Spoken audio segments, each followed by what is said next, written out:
এঁচোড়ের কোপ্তা করব। এঁচোড়টা সেদ্ধ করে নিয়েছি, আলু সেদ্ধ করে নিয়েছি, মশলা দেব। এর মধ্যে নুন, হলুদ, লঙ্কা, জিরে, ধনে আর গরম মশলা সব একসঙ্গে মশলা মাখিয়ে নেব। তারপরে দেব বেসন। বেসন দিয়ে একেবারে এটাকে ভালো করে মেখে নেব। এবার হচ্ছে কোপ্তার মশলা করে নেব। পেঁয়াজ নিয়েছি, কাঁচা লঙ্কা নিয়েছি, রসুন নিয়েছি, আদা নিয়েছি, দিয়ে মিক্সির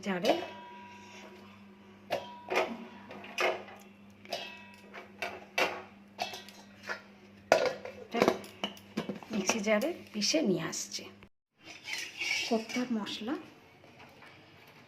তেল গরম হয়ে গেছে, গরম মশলা দিয়ে দিন, এলাচ, দারচিনি, তেজপাতা,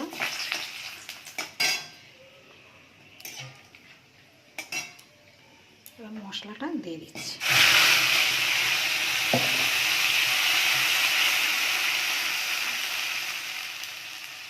মিক্সির জারটা ধুয়ে জল। এবার আমি টমেটোটা অ্যাড করব।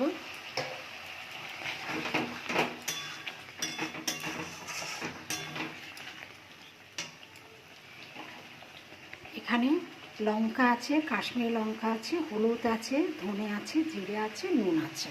মশলাটাও দিয়ে দেব।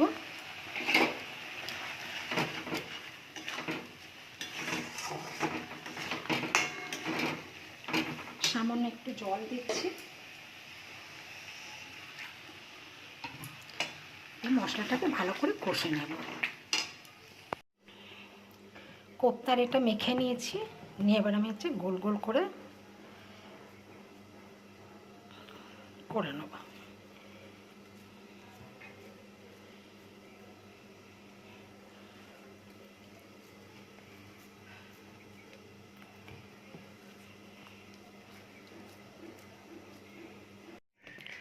কোপ্তাগুলো করে নিয়েছি, দেখতেই পাচ্ছেন।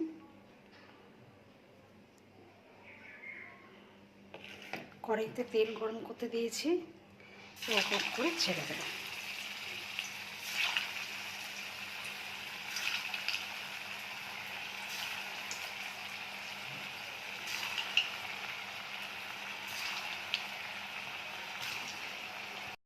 কোপ্তাগুলো লাল লাল করে ভাজা হয়ে গেছে, এবার আমি তুলে নিচ্ছি।